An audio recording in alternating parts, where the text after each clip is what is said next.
नमस्कार, स्वागत है आपका चीजें हिंदी टॉपर्स में। आज हम क्षितिज भाग 2 सीबीएसई द्वारा निर्धारित हिंदी कोर्स ए की पुस्तक क्षितिज भाग 2 के गद्य खंड का दूसरा पाठ बाल गोविंद भगत करने जा रहे हैं। यहाँ मैं आपको पूरा पाठ आपको अच्छे से समझाने जा रही हूँ, लाइन टू लाइन एक्सप्लेन करूंगी, साथ ही साथ आपको कठिन शब्दार्थ भी समझाती जाऊंगी। और मुझे पूरी उम्मीद है कि आपको यह पाठ बहुत अच्छे से समझ में आ जाएगा। और ये जो पाठ है ना, ये निजी तौर से मुझे बहुत पसंद है क्योंकि ये बहुत कुछ सिखाता है। ये भाग दौड़ भरी जिंदगी में शांति दे रहा है। जब भी मैं इस पाठ को पढ़ती हूँ या पढ़ाती हूँ, मुझे बड़ा सुकून मिलता है। तो हो सकता है वही सुकून मैं थोड़ा बहुत आपको भी दे पाऊँ। बाल गोविंद भगत जो है, ये पाठ इसके लेखक है रामवृक्ष बेनीपुरी। इनका जो है जन्म 23 सितंबर 1899 और इनकी मृत्यु 19 सितंबर 1968 में हुई थी। यह इनकी तस्वीर है बाल गोविंद भगत की। अब देखिए, हम जो है अपनी कहानी के जो मुख्य पात्र हैं बाल गोविंद भगत, इनके बारे में थोड़ा जान लेते हैं। यह इनकी तस्वीर है, ठीक है। मैं थोड़ा और बड़ा कर रही हूँ ताकि आपको दिखे। अब देखिए, ये हमारा जो पूरा पाठ है वह बाल गोविंद भगत पर ही केंद्रित है, इसलिए इस पाठ का शीर्षक ही बाल गोविंद भगत रखा गया है। यदि यह प्रश्न आ जाए कि बाल गोविंद भगत पाठ के शीर्षक की सार्थकता सिद्ध कीजिए, तो हम उसका जवाब यह दे सकते हैं कि बाल गोविंद भगत जो पाठ है वह इस पाठ के मुख्य पात्र बाल गोविंद भगत पर केंद्रित है। यह पूरा पाठ उन्हीं के इर्द गिर्द घूमता है, या दूसरे शब्दों में यह कहा जाए कि उन्हीं की कहानी कहता है, उन्हीं के व्यक्तित्व को दर्शाता है।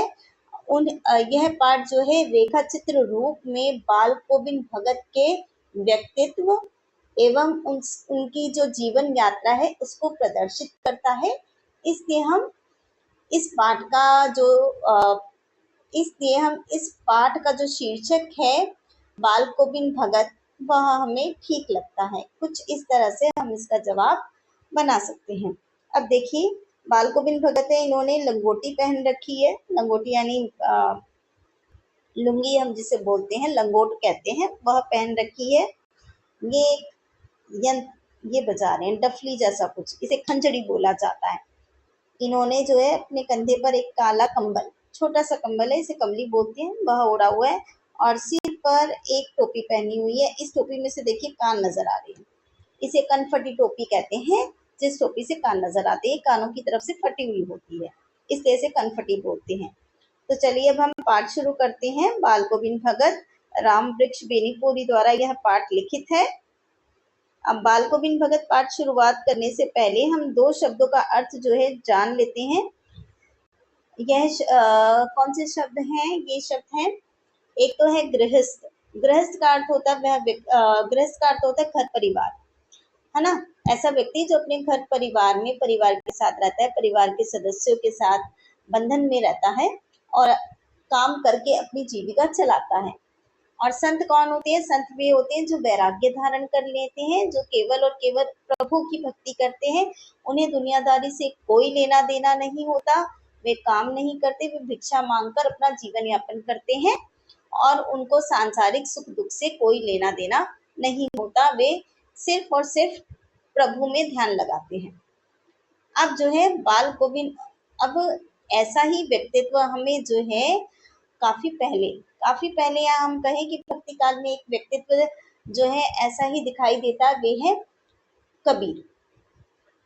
कबीर जो है संत थे, यानी उनको जो है उनमें सारे गुण संतों वाले थे। वो कभी के से वो ना सारे ही गुण संतों वाले थे। उन्हें जो है सुख दुख या इसमें कोई रुचि नहीं थी। सुख मिले दुख मिले सभी में एक भाव से वो रहते थे और जो है भगवान की भक्ति वो करते थे, निर्गुण भगवान को वो मानते थे, लेकिन साथ ही साथ वो गृहस्थ भी थे। उन्होंने अपना परिवार जो है बसाया हुआ था, उनकी पत्नी थी और जो है वो जुलाहे का काम भी करते थे, यानी मेहनत करके अपना पेट पालते थे। तो कुछ बाल गोविंद भगत भी ऐसे ही हैं, क्योंकि वो कबीर को साहब मानते हैं, कबीर को अपना गुरु मानते हैं। चलिए पाठ की शुरुआत करते हैं। बाल गोविंद भगत जो है मंझोले कद के, मंझोले कद का मतलब, मंझोले का मतलब होता है बीच का, ठीक है। अब मंझोले कद का अर्थ यह हो गया ऐसा व्यक्ति जो ना तो हाइट में कद में बहुत लंबा है ना कद में बहुत छोटा है, जिसका कद जो है औसत है, बीच का कद है, ठीक है, एवरेज हाइट जिसे हम बोलते हैं। तो बाल गोविंद भगत मंझोले कद के गोरे चिट्टे आदमी थे, यानी बहुत गोरे चिट्टे हैं, इनका रंग गोरा चिट्टा है। 60 से ऊपर, यानी 60 से ऊपर की इनकी उम्र है, और बाल जो है पक गए हैं, सफेद हो गए हैं। लंबी दाढ़ी या जटाजूट, जटाजूट का मतलब होता है बाल, लंबी दाढ़ी और लंबे बाल वो नहीं रखते जैसे साधु लोग आमतौर पर रखते हैं, किंतु हमेशा उनका चेहरा जो है सफेद बालों से ही जगमग किए रहता। सफेद बाल यानी दाढ़ी जो है, थोड़ी थोड़ी दाढ़ी आ जाती है, सफेद रंग की है, तो उसी से उनका चेहरा चमकता था। कपड़े जो है बिल्कुल कम पहनते, जैसे अभी हमने देखा था उन्होंने सिर्फ एक लंगोट पहनी हुई थी। तो कमर में जो है एक लंगोटी मात्र, मात्र माने केवल, यानी खाली एक लंगोटी पहनते थे। और सिर में कबीर पंथियों, कबीर पंथी कौन होता है? देखिए, पंथ माने रास्ता और पंथी माने रास्ते पर चलने वाला। तो कबीर पंथी हो गए, कबीर के दिखाए हुए रास्ते पर चलने वाले उनके शिष्य। तो कबीर पंथियों की सी कनफटी टोपी, कबीर पंथी जो है कनफटी टोपी पहना करते थे, जो कान की तरफ से फटी हुई होती थी, या बोलते हैं कि इसमें ऐसा शेप बनाया गया था जिससे कान बाहर नजर आता है, बाकी टोपियों में कान नजर नहीं आता। तो कबीर पंथी जिस तरह की टोपी पहनते थे, बाल गोविंद भगत भी ऐसी ही कनफटी टोपी पहनते हैं, क्योंकि वो कबीर को बहुत मानते थे। जब जाड़ा आता, देखिए जब जाड़ा आता, जाड़ा का अर्थ होता है सर्दी, यानी जब सर्दी का मौसम आता, तो अब ये तो लंगोटी पहनते हैं, कपड़े सर्दियों में भी नहीं पहनते थे, तो क्या करते थे, एक काली कमली, काली कमली का अर्थ होता है छोटी सी, छोटा सा कंबल जिसे शॉल की तरह ओढ़ लिया जाता है, तो वो काले रंग का था। ये काली कमली जो है ओढ़े रहते, यानी जाड़ों में भी कपड़े नहीं पहनते, काली कमली ओढ़ी और लंगोट पहन बस। मस्तक पर हमेशा, मस्तक यानी माथे पर हमेशा चमकता हुआ रामानंदी चंदन। देखिए रामानंदी क्या होता है, रामानंद जो है भक्ति काल में एक बहुत ही प्रसिद्ध गुरु थे, तो उनको, उनके जो शिष्य थे वो रामानंदी कहलाए, रामानंद को मानने वाले। और चंदन जो है एक वृक्ष का नाम है, पेड़ का नाम है। हम चंदन का पाउडर हमें पता है कि वृक्ष की जो छाल होती है, चंदन की छाल, उसका पाउडर होता है, उसका टीका लगाते हैं माथे पर, बहुत शुभ माना जाता है। ये जो चंदन होता है हमारी चमड़ी के लिए भी अच्छा होता है और दिमाग को शांति भी प्रदान करता है। तो रामानंदी यानी रामानंद के जो शिष्य थे वो चंदन का एक तिलक लगाते थे, जो नाक के छोर से माथे तक जाता था। हमारे नाक के छोर से माथे तक जो सीधी रेखा जाती है ना, उसी रेखा पर ये लंबा सा तिलक लगाया जाता था। तो बाल गोविंद भगत भी जो है नाक इसी तरह का रामानंदी चंदन का तिलक लगाते, जो नाक के एक छोर से ही औरतों के टीके की तरह शुरू होता था। और गले में तुलसी का जो पौधा होता है उसकी जड़ों की एक बेडौल माला बांधे रहते। बेडौल का मतलब जो ज्यादा अच्छी तरह से नहीं बनाई हुई, ऐसे ही टेढ़ी मेढ़ी बनाई हुई होती है, उसे वो पहने रहते, माला जो है गले में बांधे रहते थे। अब जो है अभी तक हमने जो पढ़ा है, वो जो ऊपर की जो तस्वीर है, यानी जो हमने पढ़ा है, उससे हमें यह नहीं मानना चाहिए कि बाल गोविंद भगत साधु थे, क्योंकि साधु ही ऐसा करते हैं, कपड़े कम पहनते हैं, तुलसी की माला पहनते हैं। तो लेकिन बाल गोविंद भगत साधु नहीं थे, ये गृहस्थ थे। अब गृहस्थ थे क्यों? क्योंकि उनकी गृहिणी, अब लेखक कहते हैं भाई उनकी पत्नी जो थी ना, गृहिणी का अर्थ होता है पत्नी, घर संभालने वाली। अब लेखक ने उनकी गृहिणी को तो कभी देखा नहीं, वो कहते हैं मुझे याद नहीं भाई कभी देखा हो तो, लेकिन उनके बेटे और पतोहू, पतोहू माने बहू, बेटे की पत्नी, उनको उनको देखा था लेखक ने बेटे और बहू को जरूर देखा था। कहते हैं कि खेती बाड़ी भी वो करते थे, एक और अच्छा साफ सुथरा मकान भी था उनका। अब जो है बाल गोविंद भगत खेती बाड़ी भी करते हैं, परिवार रखते हैं, तो इस नाते जो है हम क्या कहेंगे, बाल गोविंद भगत को गृहस्थ बोलेंगे। जब ये हमसे पूछा जाएगा बाल गोविंद भगत गृहस्थ थे, आप कैसे कह सकते हो, तो ये सब हम देंगे कि वह खेती बाड़ी करते थे, यानी काम करके अपना जो है अपना और अपने परिवार का पेट पालते थे, वो परिवार रखते थे, उनकी पत्नी थी, लेकिन लेखक ने उसे कभी देखा नहीं था। लेकिन बेटे और बहू के साथ वो रहते थे, खेती बाड़ी करते थे, उनका मकान था, वो एक गृहस्थ की जिंदगी जीते थे। अब बाल गोविंद भगत जो है गृहस्थ थे, साथ ही साथ साधु भी थे। वो साधु की सब परिभाषाओं में खरे उतरने वाले। खरे का मतलब होता है सच्चा उतरने वाले, यानी कि साधु की सब सब परिभाषाओं को अगर हम देखा जाए, यानी साधुओं के सारे गुण जो हम देखते हैं वो सब बाल गोविंद भगत में देखे जा सकते हैं। तो इस नाते बाल गोविंद भगत साधु भी थे और कबीर को साहब मानते थे। साहब का अर्थ यहाँ पे होगा, वो कबीर को अपना गुरु मानते थे, अपना जो है आदर्श मानते थे और उन्हीं के गीतों को गाते, कबीर के ही गीतों को, कबीर के पदों को वो गाते थे और कबीर के आदेशों पर, यानी कबीर ने जो मार्ग दिखाया उसी पर वो चलते थे। अब बाल गोविंद भगत देखिए, हम साधु उन्हें कैसे कह सकते हैं सिर्फ साधुओं की तरह कपड़े पहन लिए और गीत गाते हैं तो वो साधु हो गए? नहीं, उनमें जो गुण थे वो साधुओं वाले थे, वो हम अभी देखेंगे। वे झूठ नहीं बोलते थे, ये पहला पॉइंट हो गया, पहला बिंदु, झूठ नहीं बोलते। खरा व्यवहार करते, खरा मतलब सच्चा व्यवहार करते थे, निष्पक्ष रहते थे, कभी किसी का कभी किसी का पक्ष नहीं लेते थे। निष्पक्ष माने जो सच्चाई के साथ रहता है, ठीक है। वो किसी से भी दो टूक बात करने में संकोच नहीं करते थे, किसी से बिल्कुल साफ और स्पष्ट शब्दों में बात करने में वो नहीं घबराते कि भाई उसको बुरा लग जाएगा या मुझे ऐसी बात नहीं कहनी चाहिए। वो ऐसा नहीं सोचते थे, जो उनको सही लगता था उसको साफ और सरल शब्दों में बोल देते थे। ना ही किसी से खामखा झगड़ा मोल लेते, खामखा मतलब बिना बात के झगड़ा नहीं करते थे, व्यर्थ में किसी से झगड़ा नहीं करते थे। किसी की चीज को नहीं छूते थे, हाथ नहीं लगाते थे पराई चीजों को, ना बिना पूछे व्यवहार में लाते और ना ही किसी की चीज को बिना पूछे इस्तेमाल करते थे। ये सारे गुण उनमें साधुओं जैसे ही थे और इस नियम को कभी कभी इतनी बारीकी तक ले जाते हैं, यानी इतनी सख्ती से वो इस नियम का पालन करते थे कि लोगों को कभी कभी कुतूहल होता। कुतूहल का अर्थ होता है जानने की इच्छा, लोग बड़ा जानना चाहते थे कि ये इस नियम का इतनी सख्ती से कैसे पालन कर लेते हैं। और साथ ही साथ वो कभी दूसरों के खेत में शौच के लिए नहीं बैठते। शौच, जी शौच का अर्थ होता है क्या कहेंगे हम, जैसे शौच का अर्थ मतलब टॉयलेट करना, ठीक है। गांवों में लोग एक दूसरे के खेत में जाके बैठ जाते हैं, लेकिन बाल गोविंद भगत ऐसा नहीं करते थे, वो कभी किसी दूसरे के खेत में जाके ये काम नहीं करते थे। वह गृहस्थ भी थे, लेकिन उनकी सब चीज साहब की थी। साहब से अर्थ है कबीर, उनकी सब चीज साहब की थी। उनकी सोच कबीर से मिलती थी, उनके गुण साहब वाले थे, क्योंकि वो साहब को यानी कबीर को मानते थे, उनकी बातों को मानते थे, उनके आदर्शों को मानते थे, ठीक है। और जो भी चीज वो इस्तेमाल करते थे वो भी उनके साहब की थी। वो कैसे, वो देखेंगे अब। जो कुछ खेत में पैदा होता, वो जो कुछ भी खेती करते थे, फसल उगाते थे, सिर पर लाद कर उसे साहब के दरबार में ले जाते। अब साहब का दरबार, ये हम आगे देखते हैं क्या है इसका मतलब। घर से 4 कोस दूर, देखिए कोस जो है एक इकाई है दूरी को नापने की, यानी डिस्टेंस को नापने का एक मेजरमेंट यूनिट है। तो 1 कोस में 3.25 किलोमीटर्स होते हैं, ठीक है। 3.25 यानी 3.25 किलोमीटर का 1 कोस होता है।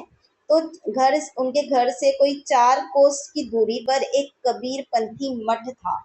मठ क्या होता है? मठ एक ऐसा स्थान होता है, मंदिर के जैसा ही हम बोल लेते हैं, उसको मान सकते हैं, जैसे बौद्ध मठ होते हैं ना, जहाँ पर बुद्ध को मानने वाले उनके शिष्य रहते हैं, वहाँ उन्हें बुद्ध के जो भी शिक्षा है या बुद्ध के जो भी आदर्श हैं वो सिखाए जाते हैं। ऐसे ही कबीर के भी मठ हैं, जहाँ पे कबीर के शिष्य या कबीर को मानने वाले लोग वहाँ पर जो है कबीर की सीखों को ग्रहण करते हैं, तो उसे मठ बोलते हैं।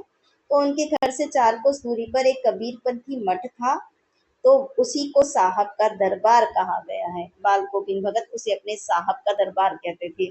तो वहां पर अपने जो भी खेत में उगता था उस फसल को वो वहां पर लेकर लेकर जाते और भेंट रूप दे देते उसी को, पूरी फसल को उपहार के रूप में वहां पर कबीरपंथी मठ में चढ़ा देते, जैसे हम प्रसाद चढ़ाते हैं। और फिर जो है हमें चढ़ाने के बाद जो प्रसाद हमें मिलता है वैसा ही ये काम वो करते थे। अपनी सारी फसल ले जाकर कबीर के मठ में चढ़ा देते थे, उपहार दे देते थे, भेंट दे देते। और वहां से जो उन्हें वापस मिलता था, जितना कुछ उन्हें वापस मिलता था प्रसाद के रूप में, उसी को वो घर लाते और उसी से गुजर चलाते, यानी उसी से फिर अपना जो है पेट पालते थे। अब इन सब के ऊपर भी देखिए कितने सारे गुण थे वो, है ना, कितने अच्छे से अपना जीवन व्यतीत कर रहे हैं। लेकिन इन सब के ऊपर लेखक कहते हैं मैं तो मुग्ध था, यानी मैं तो बहुत ही ज्यादा जो है पसंद करता था उनका वो गुण क्या है, उनका मधुर गान। मधुर, बहुत ही सुरीली आवाज थी उनकी, बहुत ही सुरीली आवाज में वो गाया करते थे। और उनके जो गीत है ना वो सदा सर्वदा ही सुनने को मिलते, हमेशा ही गांव वालों को सुनने के लिए मिलते रहते थे।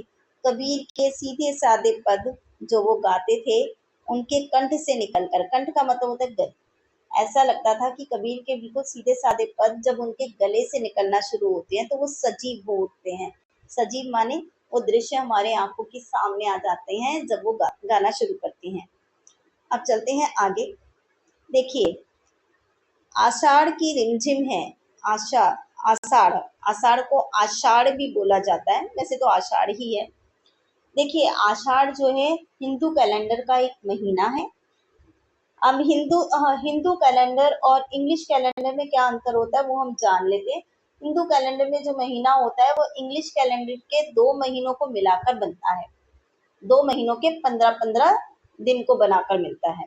अब जैसे मैं आषाढ़ वाला बता देती हूँ, आषाढ़ महीना यानी जून और जुलाई।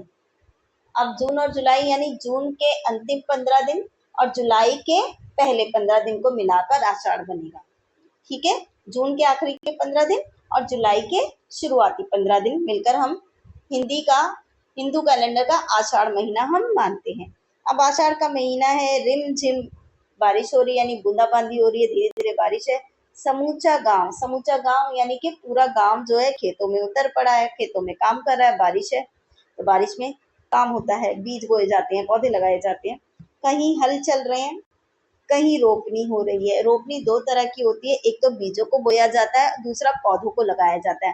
पहले तो बीजों को रोपा जाता है, जब बीज में पौधे लग जाते हैं पौधे उगाते हैं तो उन पौधों को अच्छे से लगाया जाता है, तो इस काम को रोपनी कहते हैं। अब धान के पानी भरे खेतों में धान चावल को बोते हैं। चावल के खेत है जो पानी से भर गए हैं क्योंकि बारिश हुई है, उसमें बच्चे उछल रहे हैं। औरतें जो है कलेवा कलेवे कलेवा कलेवे सॉरी कलेवा कलेवा का जो अर्थ है वह होता है नाश्ता, जलपान।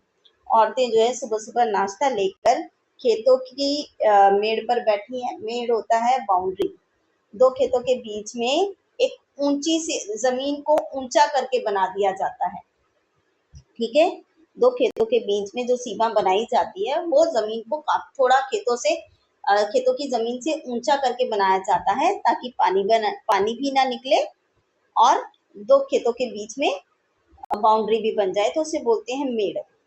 तो औरतें जो है कलेवा लेकर यानी नाश्ता लेकर मेड़ पर बैठी हैं। आसमान बादल से घिरा है, धूप का नाम नहीं है, ठंडी पुरवाई चल रही है। पुरवाई एक बार जो है सीबीएसई के प्रश्न पत्र में आ चुका है। पुरवाई का अर्थ होता है पूरब दिशा से चलने वाली हवा, यानी पुरवाई चल रही है, ठंडी ठंडी हवा आ रही है।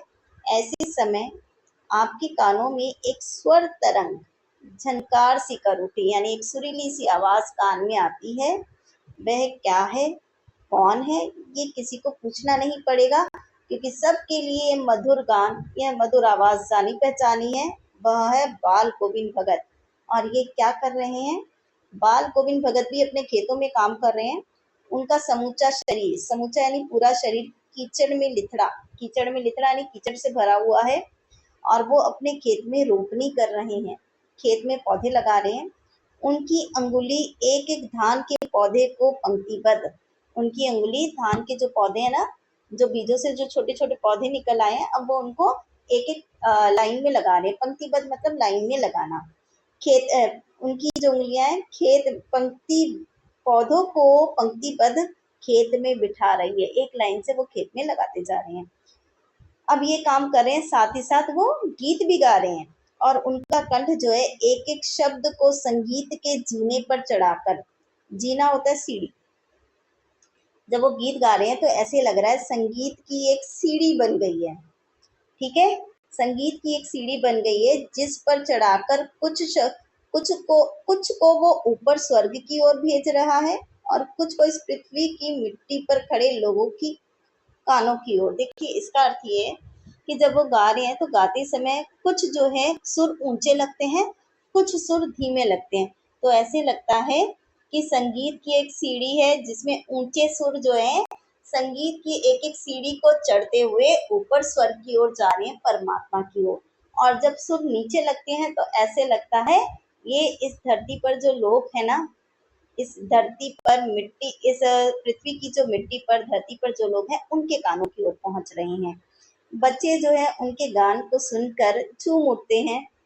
ठीक है, कि अभी तो ये खेतों में खेल रहे थे ना, उछल रहे थे और उनके गाने को सुनकर झूम उठते हैं। मेड़ पर जो औरतें खड़ी हैं उनके होठ कांप उठते हैं, वे भी जो है बाल गोविंद भगत के साथ साथ गुनगुनाने लगती है। हलवाहों के पैर, जो लोग हल चला रहे हैं उनके पैर एक ताल से उठने लगते हैं, यानी संगीत की ताल से उठ रहे हैं। जो लोग रोपनी कर रहे हैं उनकी उंगलियां एक अजीब क्रम से, यानी एक अजीब लय में, एक अजीब जो है क्रम होता है लाइन अनुसार, यानी सीक्वेंस में चल रही हैं। अब ये सब क्या है, सभी लोग गाने का आनंद ले रहे हैं और अपने खेतों में मग्न होकर काम कर रहे हैं। यह बाल गोविंद भगत का संगीत है या जादू है जिसने सभी को झूमने पर मजबूर कर दिया है। अब आगे, भादों की वह अंधेरी अधरतिया। अब भादों का महीना देख लेते हैं। भादों का महीना है अगस्त और सितंबर। अगस्त के आखिर के 15 दिन और सितंबर की शुरुआती 15 दिन। अब भादों का महीना लग गया। अधरतिया का मतलब होता है आधी रात। अधर आधी, रतिया माने रात। आधी रात है, चारों ओर अंधेरा है, अंधेरा ही अंधेरा है और थोड़ी ही देर पहले मूसलधार वर्षा खत्म हुई है, यानी बहुत तेज बारिश हो रही थी। मूसलधार वर्षा मतलब बहुत तेज लगातार बारिश हो रही थी, वो थम गई है। अब जो है जब बारिश हो रही थी तब क्या हो रहा था, बादल गरज रहे थे, बिजली की तड़प तड़प यानी कड़क बिजली कड़क रही थी। तो उस समय तो बाल गोविंद भगत की आवाज को नहीं सुना गया था, क्योंकि आवाज ही नहीं आती, इतनी बादलों की गरज हो रही है, बारिश हो रही है। तो उस समय बाल गोविंद भगत की आवाज नहीं सुनाई दे रही थी। पर जब बारिश थम गई, खत्म, समाप्त हो गई है, तब झिल्ली की झनकार, झिल्ली होता है झिंगुर, झिंगुर एक बरसाती कीड़ा होता है जो रात के समय निकलता है और जो झींझी झींझी की आवाज करता है, इसको झिंगुर बोलते हैं। तो ये जो है झिंगुर निकल आया बारिश के बाद और आधी रात में ये झींझी झींझी कर रहा है, झनकार कर रहा है। दादुरों की टर्टल, दादुर होते हैं मेंढक, फ्रॉग, वो भी टर्टर कर रहे हैं। अब जो है बारिश की तो आवाज नहीं हो रही, बादलों की गरज नहीं हो रही है, बिजली भी नहीं कड़क रही है, लेकिन ये कर रहे हैं शोर। कोलाहल का अर्थ होता है शोर, और किसका कोलाहल है ये, झिल्ली की झनकार है और दादुरों की टटर, यानी दादुर और झिंगुर जो है कोलाहल कर रहे हैं, शोर कर रहे हैं। लेकिन इनका जो शोर है वो बाल गोविंद भगत का जो संगीत है उसको डुबो नहीं सकता। ठीक है, बाल गोविंद भगत की आवाज को ये नहीं छिपा, ये जो है आ, इनके शोर में ऐसा नहीं है कि उनकी आवाज नहीं सुनाई देगी, उनकी आवाज सुनाई देगी। ये जो है दादुर और झिंगुर जो है उनकी आवाज को दबा नहीं सकते हैं। अब आवाज कैसी आ रही है, उनकी खंजड़ी डिमक डिमक बज रही है और वे अपना गाना गा रहे हैं। क्या गाना गा रहे हैं, गोदी में पियवा, चमक उठे सखिया, चिहुक उठे ना। इसका अर्थ क्या है कि हाँ, पिया तो गोद में ही है। ठीक है, पिया गोद में ही है, किंतु वह समझती है, यानी प्रेमिका समझती है कि वह अकेली है, चमक उठती है, चिहुक उठती है मतलब वो हैरान हो जाती है। और चमक उठती है मतलब थोड़ा सा अपने आप को अकेला समझती है, घबरा जाती है वो, लेकिन ये नहीं समझती कि वो पिया तो उसके पास ही है।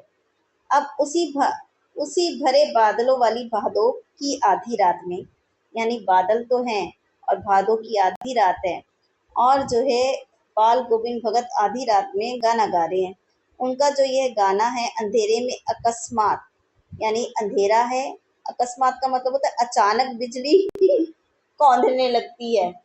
अच्छा, रात के अंधेरे में अचानक जो है बिजली जो है चमकने लगे, कड़कने लगे, तो उसी तरह से उनके गाने की जो है अचानक से ही आवाज आ जाती है, और ये जो है आवाज चौंका देती है कि भाई इतनी बारिश में भी जब सारा संसार निस्तब्धता में सोया है, यानी चारों ओर सन्नाटा छाया। निस्तब्धता इसका अर्थ होता है सन्नाटा, ठीक है, निर्जनता, यानी चारों ओर सन्नाटा है, कोई आदमी नहीं है, और इनको देखो ये सोए नहीं है, सारे लोग सो रहे हैं आराम से और ये गाना गा रहे हैं। और बाल गोविंद भगत का संगीत जाग रहा है जब सारा संसार सोया हुआ है, और वो गा रहे हैं तेरी गठरी में लागा चोर मुसाफिर जाग जरा। गठरी माने पोटली की है, मुसाफिर मुसाफिर होता है यात्रा करने वाला, कि हे यात्री तेरी गठरी को चोर चुराने वाला है, तो जाग जा सो मत। इस तरह के वो गीत गा रहे हैं। अब ठीक है, अब हम आगे चलते हैं कार्तिक। अब कौन सा महीना आया? कार्तिक। ये महीने आपको याद रखने हैं कि कौन से महीने में कौन सी घटना हो रही है। अब कार्तिक का महीना कौन सा होता है? कार्तिक का महीना होता है अक्टूबर और नवंबर का। ये देखिए, अक्टूबर के आखिर के 15 दिन और नवंबर के शुरुआती 15 दिन। अब कार्तिक का महीना आया नहीं कि बाल गोविंद भगत की प्रभातियां शुरू हो गई। प्रभातियां होती है प्रातः काल जो गीत गाए जाते हैं प्रभु की भक्ति के, जिसे हम मॉर्निंग प्रेयर्स भी बोल सकते हैं। भगवान की प्रार्थनाएं जो सुबह सुबह गाई जाती हैं उसे प्रभातियां कहते हैं।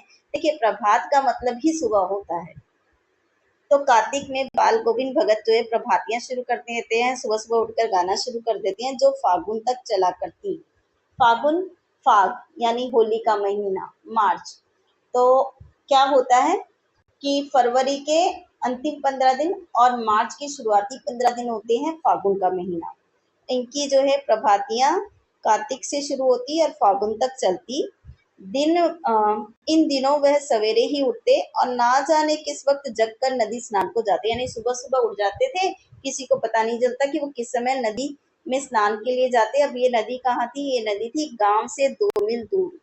1 मील में 1.6 किलोमीटर होते हैं, तो गांव से 2 मील दूर ये नदी थी। वहां नहाने जाते और नहा धोकर लौटते, तो गांव के बाहर एक पोखर था, पोखर माने तालाब, और तालाब के आसपास ऊंचे भिंडे पर, भिंडा होता है खेत, ये तालाब के आसपास जो खेत की जमीन होती है ना, वो थोड़ी ऊंचाई पर होती है, तो यहीं पे वो जो है थोड़ी खेतों की जमीन ऊंची होती है ना, वहीं पे जो है तालाब के किनारे किनारे पर जमीन जैसे मेड़ होती है ना, मेड़ क्या होती है? खेतों के खेत जहाँ समाप्त होता है वहां पर जमीन को ऊंचा कर दिया जाता है। ऐसे ही तालाब जो है, तालाब के पास में खेत है ना, तो तालाब के किनारे किनारे की जो जमीन होती है उसको ऊंचा कर दिया जाता है, तो उसको बोलते हैं भिंडे। तो वो पोखरा जो है ना, तालाब जो है उसके ऊंचे भिंडे पर वो बैठ जाते हैं, जो बाउंड्री लाइन है जो ऊंची ऊंची है, जिसको ऊंचा बनाया हुआ है, तो उस पर बैठ जाते हैं और अपनी खंजड़ी लेकर बैठते हैं और गाने टेरने लगते। टेरने का मतलब होता है गाने गाने लगते, ठीक है।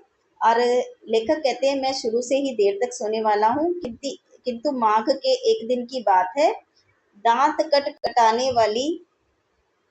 अब माघ का महीना बता दूं मैं आपको कौन सा होता है। माघ का महीना आ गया। देखिए, माघ का महीना ये होता है, माघ ना सर्दियों का टाइम होता है। देखिए, जनवरी और फरवरी, जनवरी के आखिर के 15 दिन और फरवरी के शुरुआती 15 दिन, ये बहुत ठंड वाले दिन होते हैं। अब कार्तिक गया, माघ आ गया। अब माघ में क्या हुआ? ये, हाँ, ये रहा, माघ का महीना आ गया। लेखक कहते हैं कि माघ के एक दिन की बात है, ये आ गया। दांत किटकिटाने वाली सर्दी थी, भोर में, सुबह का समय, बिल्कुल सुबह का समय था, जब तारे भी नजर आते हैं हमें। बिल्कुल सुबह का समय आपने देखा होगा, जब सूरज उगा नहीं होता, सूरज नहीं उदय हुआ होता है, हल्का हल्का अंधेरा छाया होता है, तब तारे भी दिखाई देते हैं आसमान में, तो इसी समय की बात है। अब जो है पोखरे से गाने की आवाज आ रही थी, तो लेखक जो है चले गए। उनका संगीत जो है उनको पोखरे पर ले गया और उन्होंने देखा आसमानों आसमान के जो तारों के दीपक हैं वो भी बुझे नहीं थे, यानी आसमान में तारे नजर आ रहे हैं। पूरब में लोही लग गई थी। पूरब में लोही लगने का मतलब है पूरब दिशा में सूरज उगने वाला था, और सूरज जब उगता है ना तो आसमान हल्का हल्का लाल हो जाता है, तो उसको बोल रहे हैं। अब जो है उसकी लालिमा को शुक्र तारा और बढ़ा रहा था। शुक्र तारा को इंग्लिश में मॉर्निंग और इवनिंग स्टार बोलते हैं।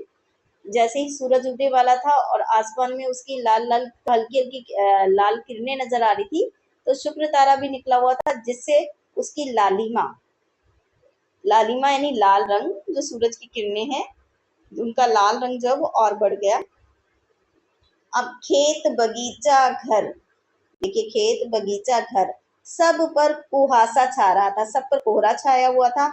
अब सारा वातावरण अजीब रहस्य से आवृत मालूम पड़ता था। आवृत मतलब छाया हुआ, कि ये जो पूरा वातावरण है ऐसा लग रहा था इस पर एक रहस्य छाया हुआ है, कि इतनी ठंड का मौसम है, आसमान में तारे दिख रहे हैं, सूरज उगने वाला है, घर बगीचों पे तो कोहरा छाया हुआ है, और लेखक के तो दांत किटकिटा रहे हैं सर्दी में। और ये क्या है, बाल गोविंद भगत जो है पोखरे के भिंडे पे बैठ के गाना गा रहे हैं, और इन्होंने क्या पहना हुआ है, एक लंगोटी और एक कमली ओढ़ी हुई है। अब उस रहस्य में वातावरण में एक कुश की चटाई, कुश माने घास, कुश घास को बोलते हैं, एक घास की चटाई पर पूरब दिशा की तरफ मुंह करके काली कमली ओढ़े बाल गोविंद भगत खंजड़ी लिए बैठे हैं, और उनके मुंह से शब्दों का तांता लगा था। शब्दों का तांता लगना मतलब एक के बाद एक शब्द निकल रहे थे, वो गाना गा रहे थे। दांत किटकिटा रहे हैं, लेखक के तो दांत किटकिटा रहे हैं, यानी कि उसके मुंह से आवाज नहीं निकल रही, और इनको देखो ये लगातार गाना गाए जा रहे हैं। और साथ ही साथ उनकी उंगलियां जो है खंजड़ी पर लगातार चल रही थी। जब सर्दी में हाथ हिलने का नाम नहीं लेते, ये खंजड़ी बजा रहे हैं, और गाते गाते वो इतने मस्त हो जाते, इतने सुरूर में, सुरूर माने इतने जुनून में, इतने जोश में आ जाते हैं, इतने उत्तेजित हो जाते हैं, इतने मतलब उत्साहित हो जाते हैं, जोश में आ जाते हैं, कि ऐसा लगता कि ये गाते गाते अभी खड़े हो जाएंगे। अब कमली तो बार बार, कमली यानी उनका जो कम्बल है वो तो बार बार सिर से नीचे सरक जाता। हम तो टोपी पहन के रखते हैं ना सर्दियों में, इनकी कमली भी सिर से नीचे जा रही है, सरक रही है। अब वो लेखक कहते हैं, मैं तो जाड़े से कंपकपा रहा था, कि मेरी हालत थी कि मैं तो सर्दी से कंपकपा रहा हूँ, किंतु इनको देखो, है ना, तारे की छांव में भी, कि इतनी सर्दी है रात का मतलब, यहाँ पे तारे की छांव कहने का मतलब है कि सूरज भी नहीं उगला, धूप भी नहीं है, अभी तो तारे निकले हुए हैं, इतनी ठंड हो रही है, और इस समय भी इनके मस्तक के श्रम बिंदु, मेहनत के बिंदु, मेहनत क्या, संगीत साधना, प्रभु भक्ति का जो ये श्रम कर रहे हैं उसके बिंदु जो है उनके मस्तक पर नजर आ रहे हैं पसीने के रूप में। श्रम बिंदु का यहाँ पे अर्थ है पसीना। ऐसा समय जब लेखक जो है सर्दी से कंपकपा रहा है, उसके दांत किटकिटा रहे हैं, और बाल गोविंद भगत के माथे पर पसीना आ रहा है, ठीक है, और जब तब चमक उठते, यानी उनके माथे पर जो है पसीने की बूंदे चमक पड़ती। ये देखिए क्या जुनून है उनका। गर्मियों, ठीक है, ये तो हो गया हमारा जो है माघ का महीना, जनवरी फरवरी का। अब हम चलते हैं गर्मियों में। गर्मियों में क्या होता है, गर्मियों में चाहे कितनी ही उमस भरी शाम क्यों ना हो, उमस भरी शाम जब हवा नहीं चलती, बेचैनी सी रहती है, तब जो है गर्मियों में उनकी संझा, संझा माने शाम, बाल गोविंद भगत जो है शाम को भी अपनी मंडली के साथ गीत गाते थे, तो उस समय को बाल गोविंद भगत की संझा कहा गया है। उसको बाल गोविंद भगत जो है संझा करते थे, यानी शाम के समय अपनी मंडली के साथ गीत गाते थे। तो गर्मियों की चाहे कितनी ही उमस भरी शाम क्यों ना हो, उनकी संझा जो है उमस भरी शाम को भी शीतल कर देती, हमें ठंडक पहुंचा देती थी। अब ऐसा क्या होता था, वो देखेंगे, अपने घर के आंगन में ही वो आसन जमा कर बैठ जाते, और गांव के उनके कुछ प्रेमी, यानी उनको कुछ मानने वाले जो लोग थे, वो भी उनके घर में वहां पर आंगन में जुट जाते, यानी एकत्र हो जाते। तो खंजड़ियों और करतालों, देखिए खंजड़ी तो बता दिया, डफली जैसा होता है उसको बजाते हैं। कर ताल, कर माने हाथ, ताल माने ताली बजाना, हाथों से ताली बजाना। तो लोग जो है खंजड़ियां बजा रहे हैं, तालियां बजा रहे हैं, उसकी भरमार हो जाती, और एक पद बाल गोविंद भगत गाते, और उनकी प्रेमी मंडली यानी उनका जो समूह है वो उसे दोहराता तिहराता उनके पीछे पीछे 2 बार 3 बार गाता। तिहराना मतलब 3 बार, दोहराना मतलब दोबारा। ठीक है, दूसरी बार गाता, तीसरी बार गाता, ऐसे। अब धीरे धीरे जो है स्वर ऊंचा होने लगता, बाल गोविंद भगत की का जो स्वर है वो ऊंचा होने लगता। तो एक निश्चित ताल और एक निश्चित गति से, यानी एक निश्चित ताल और एक निश्चित गति से, ताल और गति से उनका सुर जो है ऊंचा जा रहा है। उस ताल स्वर के चढ़ाव के साथ जैसे जैसे वो ऊंचा हो रहा है, तेज हो रही है उनकी आवाज, श्रोताओं के मन, श्रोताओं का अर्थ होता है सुनने वाले, सुनने वालों के मन भी ऊपर उठने लगते, उनके मन में भी उनके जो है सुर के साथ साथ एक तेजी आ जाती है। धीरे धीरे बाल गोविंद भगत का जो मन है वो तन पर हावी हो जाता। ठीक है, और ये हावी होते होते एक पल ऐसा आता कि वो अपनी मंडली के बीच में खंजड़ी लेकर नाच रहे होते हैं, कि एक पल ऐसा था कि वो खंजड़ी लेकर खड़े हो गए हैं और नाच रहे हैं, गा रहे हैं। यह ऐसा पल आ जाता था। अब उनके साथ ही सबके तन और मन नृत्यशील हो उठे हैं। जब उनको नाचते और गाते सब देखते तो उनका मन करता कि हाँ वो भी इसी तरह से नृत्य करे। सारा आंगन जो है, उनका सारा आंगन नृत्य और संगीत से ओतप्रोत है। ओतप्रोत मतलब भरा हुआ है। गर्मियों में भी यह जो उनकी संध्या होती थी इस तरह की, वो लोगों को शीतलता प्रदान करती, ठंडक प्रदान करती, गर्मी से राहत देती थी। अब बाल गोविंद भगत की जो ये संगीत साधना है, उनका जो संगीत है ना, यह उनकी साधना का हिस्सा है, उनकी भक्ति का हिस्सा है, उनके व्यक्तित्व का हिस्सा है, क्योंकि वो संगीत के द्वारा ही अपनी साधना कर रहे हैं। उन्होंने अपनी साधना का जो साधना करने का जो एक तरीका है ना, एक जो माध्यम है, वो संगीत को बनाया है।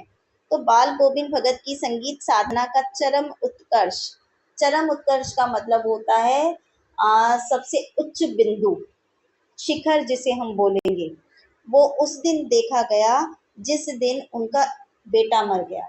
उनका बेटा मर गया था। उनका जो बेटा है वो इकलौता बेटा था, उनकी कोई और संतान नहीं थी।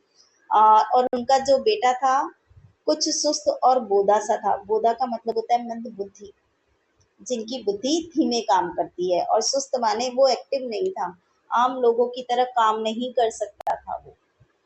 ठीक है, और इसी कारण, क्योंकि वो इस तरह का था लड़का, इसी कारण बाल गोविंद भगत अपने बेटे को बहुत मानते थे, क्योंकि उनकी समझ में यानी उनके विचार से ऐसे आदमियों पर ज्यादा नजर रखनी चाहिए, इनका ज्यादा ध्यान रखना चाहिए और ज्यादा प्यार करना चाहिए, क्योंकि ये निगरानी और मोहब्बत माने प्यार के ज्यादा हकदार यानी अधिकारी होते हैं, कि इनको ना इन पर ज्यादा ध्यान देना चाहिए और ज्यादा प्यार करना चाहिए।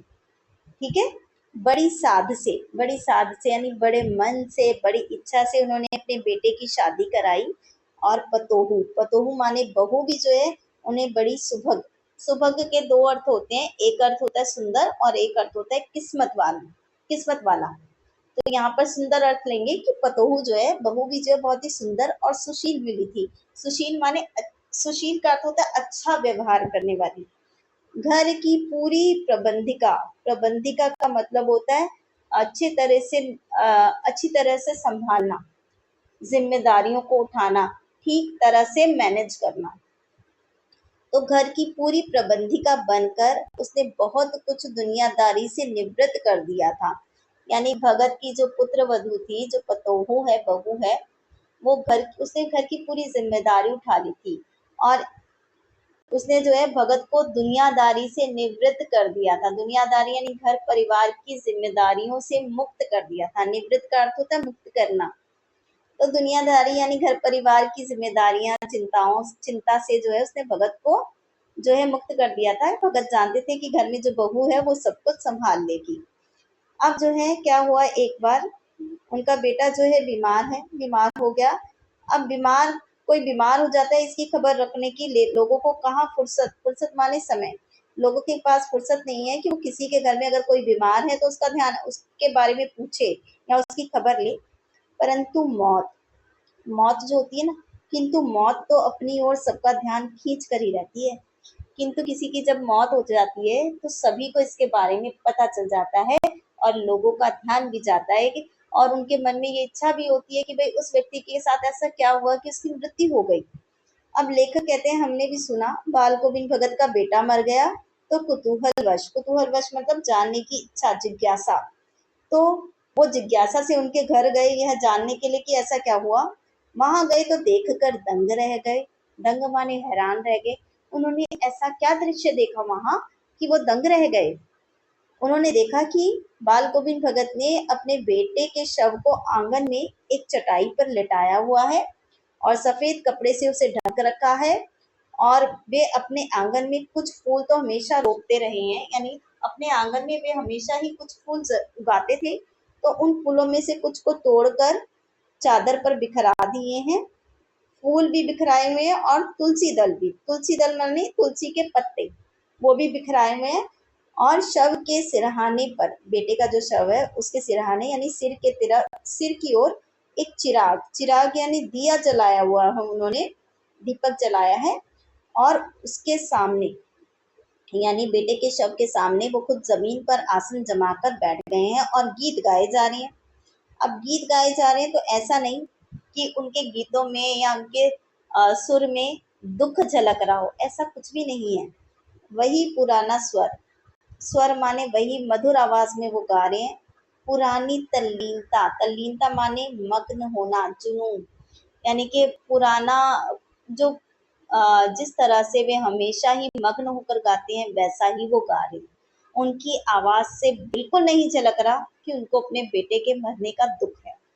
अब घर में जो है पतोहू रो रही है, बहू रो रही है, गांव की स्त्रियां उसे चुप कराने की कोशिश कर रही हैं, किंतु बाल गोविंद भगत है वो गाए जा रही, ठीक है। और गाते गाते कभी कभी अपनी पतोहू के नजदीक उसके पास जाते और उसे रोने के बदले उत्सव मनाने को कहते कि तू रो मत, तू तो उत्सव मना, खुशियां मना, आनंद मना। ऐसा क्यों? ऐसा इसलिए कह रहे हैं क्योंकि उनका मानना है आत्मा, आत्मा, हम मनुष्य की आत्मा, इंसानों की आत्मा जो है, अब वो कहते हैं कि भाई आत्मा तो परमात्मा के पास चली गई है, परमात्मा यानी ईश्वर। उनका मानना है कि उनके बेटे की जो आत्मा है वो परमात्मा के पास चली गई है। विरहिणी, विरहिणी का मतलब होता है ऐसी स्त्री जो अपने पति या प्रेमी से बिछड़ गई हो, उससे दूर हो गई हो। तो बाल गोविंद भगत का मानना है कि जो मनुष्य की आत्मा होती है ना, वो विरहिणी होती है। वो अपने पति या अपने प्रेमी, प्रेमी कौन है? ईश्वर की ये सारी आत्माएं जो होती है ना भगवान के पास होती हैं। भगवान जब उन्हें नीचे पृथ्वी पर भेजता है ना, तो आत्मा जो है अपने प्रेमी से यानी अपने ईश्वर से बिछड़कर नीचे आ जाती है, विरहिणी बन जाती है। जब मनुष्य मरता है तो आत्मा वापस परमात्मा से जाकर मिलती है, यानी बिछड़ा हुआ प्रेमी अपने प्रेमी से जाकर मिल रहा है। तो इससे बढ़कर आनंद की कोई बात नहीं हो सकती, इसलिए वो कहते हैं कि भाई हमें तो उत्सव मनाना चाहिए। अब लेखक कहते हैं मैं तो कभी कभी यह सोचता कि बाल गोविंद भगत पागल तो नहीं हो गए हैं। फिर जब उन्होंने सोचा तो उन्हें लगा नहीं, वह जो कुछ भी कह रहे हैं उसमें उनका विश्वास बोल रहा है। वो बहुत ही आस्था रखते हैं इस विचार पर। वह चरम विश्वास, चरम माने वह उच्च विश्वास जो हमेशा ही मृत्यु पर विजयी होता आया है। वरना परिवार वाले प्रत्येक व्यक्ति की मृत्यु पर जो है हमेशा दुखी होंगे, लेकिन कहीं ना कहीं हम ये जानते हैं कि यह जगत मिथ्या है। वास्तव में हर व्यक्ति को मरना है और उसकी आत्मा को ऊपर जाकर ईश्वर से मिलना है। यही जो है विश्वास बाल गोविंद भगत का भी था। अब बेटे के क्रियाकर्म में, क्रियाकर्म माने अंतिम संस्कार में उन्होंने तूल नहीं दिया, तूल दिखावा नहीं किया। अब यहाँ पर बहुत ही एक अच्छा प्रश्न बनता है कि बाल गोविंद भगत ने रूढ़ियों को तोड़ा या पुराने रीति रिवाज को नहीं माना। वाह। अब क्रियाकर्म यानी अंतिम संस्कार के समय कोई ज्यादा दिखावा नहीं किया, उन्होंने पतोहू से ही आग दिलाई। पतोहू यानी अपनी जो बहू है उसी से अंतिम संस्कार करवाया। देखिए आज भी हमारे समाज में स्त्रियों को किसी का अंतिम संस्कार करने का अधिकार नहीं है। अंतिम संस्कार जो है पुरुष ही किया करते हैं, लेकिन बाल गोविंद भगत ने यह नियम तोड़ा। उन्होंने अपनी बहू को यह अधिकार दिया और उसी से अपने बेटे का अंतिम संस्कार करवाया, उसी से ही उसके शव को अग्नि दिलवाई। और जो ही श्राद्ध की अवधि पूरी हुई, श्राद्ध की अवधि, अवधि का मतलब होता है समय, टाइम ड्यूरेशन। श्राद्ध की अवधि होती है, कहीं पे 10 दिन होते हैं, कहीं पे 11 दिन, हर जगह अपने ही मान्यताओं के अनुसार ये श्राद्ध की अवधि होती है। तो जैसे ही उनके बेटे की श्राद्ध की अवधि पूरी हुई, उन्होंने पतोहू यानी बहू के भाई को बुलाया और उसके साथ कर दिया, और भाई को बोला कि भाई तुम इसे ले जाओ, और यह आदेश दिया कि इसकी दूसरी शादी कर देना। अब देखिए यहाँ पर भी उन्होंने विधवा स्त्री की दूसरी शादी के लिए कहा है, एक और जो है उन्होंने रूढ़ी तोड़ी है, एक और सामाजिक नियम को वो मानने के लिए तैयार नहीं है, पुराने रीति रिवाज को मानने के लिए तैयार नहीं है। पतोहू जो है बहुत ही उनकी जो है समझदार थी, वो यह बात समझती थी कि भगत जो है बूढ़े हैं, अपना ध्यान अब नहीं रख पाएंगे, तो वो रो रो कर कहती, मैं चली जाऊंगी तो बुढ़ापे में कौन आपके लिए भोजन बनाएगा, बीमार पड़ेंगे, बीमार पड़े तो कौन चुल्लू पानी भी देगा, चुल्लू यानी एक बूंद पानी भी आपको कौन देगा। तो वह कहती है, मैं पैर पड़ती हूँ, मुझे अपने चरणों से अलग नहीं कीजिए। लेकिन भगत का निर्णय, ठीक है, भगत का निर्णय अटल था, उन्होंने तो सोच लिया था, वो अपनी बात से बिल्कुल नहीं हिले। और आखिर में जब पतोहू उन्हें मानती हुई नहीं दिखी, तो उन्होंने कहा कि भाई मैं ही घर को छोड़कर चल दूंगा। उन्होंने यह कहा कि तू यहाँ से जा, कि भाई तुम चली जाओ, नहीं तो मैं ही यह घर छोड़कर चल दूंगा। अब यह उनकी आखिरी दलील थी, आखिरी दलील मतलब आखिरी तर्क था उसे यहाँ से भेजने के लिए। इस दलील के आगे बेचारी की क्या चलती, वह विवश हो गई, मजबूर हो गई वहां से जाने के लिए और चली गई। अब बाल गोविंद भगत की जो मृत्यु है ना, वह भी उन्हीं के अनुरूप हुई, उन्हीं के अनुरूप, उन्हीं के अनुसार, जैसे उनका व्यक्तित्व था वैसी ही उनकी मृत्यु भी हुई। वह हर वर्ष गंगा स्नान करने जाते, गंगा स्नान करने जाते, यानी गंगा के आसपास मेला लगता होगा, कोई छोटा मेला जहाँ पर साधु संत आते थे, तो वहां पर वो जाते थे। स्नान पर उतनी आस्था नहीं रखते थे, स्नान करने पर ज्यादा विश्वास नहीं था कि स्नान करने ही जाना है, ऐसा कुछ नहीं था। उनका जो विश्वास था वह संत समागम, समागम होता है मिलना, मिलना, इकट्ठा होना। उनकी जो आस्था थी संत समागम में थी, कि संत वहां पर इकट्ठे होते थे तो उनको वहां अच्छा लगता था। और लोक दर्शन पर उनकी आस्था थी, लोक दर्शन, लोगों से मिलना, वास्तविकता को अनुभव करना, आसपास क्या हो रहे हैं, गंगा के आसपास जो वातावरण है उसको अनुभव करना, तो इस पर उनकी ज्यादा आस्था थी। अब जाते कैसे थे, वह पैदल ही जाते, करीब 30 कोस पर गंगा थी। देखिए 30 कोस दूर थी गंगा, एक कोस यानी 3.25 किलोमीटर, और 30 कोस थी वो गंगा, तो 30 कोस दूर पैदल चलकर जाते थे वो। अब साधु को संबल लेने का क्या हक, संबल होता है सहायता के लिए कोई वस्तु जो लेते हैं उसको बोलते हैं संबल, जो आपकी सहायता करे।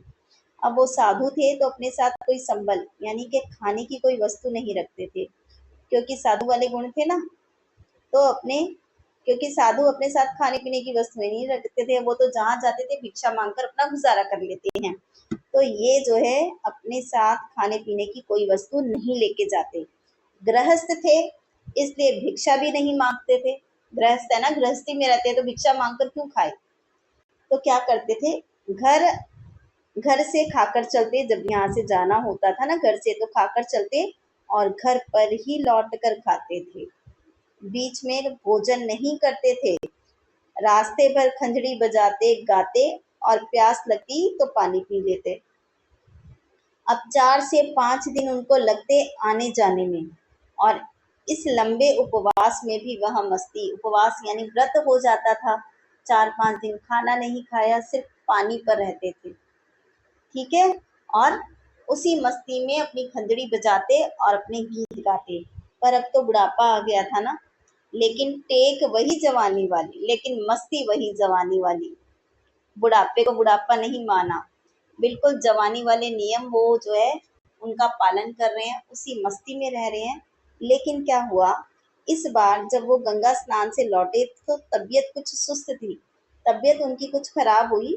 घर आकर उन्होंने खाना पीना भी किया, अच्छे से खाया पिया, लेकिन तबीयत कुछ नहीं सुधरी, तबीयत ठीक नहीं हुई, और बुखार, थोड़ा बुखार भी आने लगा। अब बुखार आया तो कहा जाता है बुखार में नहाना नहीं चाहिए, लेकिन नेम व्रत मतलब होता है रोज का नियम, जो दिन का नियम, डेली का नियम बनाया हुआ वो वह। अब रोज का नियम वो छोड़ने वाले नहीं थे, उनका जो नियम है वो नियम के बड़े सख्त थे, पक्के थे। दोनों जून, जून के दो अर्थ होते हैं, एक तो महीना होता है जून का, एक अर्थ होता है समय। यहाँ पर समय को लेंगे कि भाई दोनों जून यानी दोनों समय गीत गाते थे, सुबह और शाम को स्नान करते, ध्यान लगाते और खेती बाड़ी देखना, खेतों में भी काम करते थे। इसी तरह से दिन दिन छिजने लगे, छिजने माने बीतने लगे, एक एक दिन बीतने लगा, लेकिन उनकी तबीयत ठीक नहीं हुई तो लोगों ने उनको नहाने और धोने से मना किया कि बुखार है तो क्यों नहा रहे हो, है ना, आप पानी का काम मत करो, नहाओ मत, और आराम करने को कहा। पर वे हंसकर टाल देते, ठीक है, हंसकर टालते गए, अपने नियम के पक्के थे।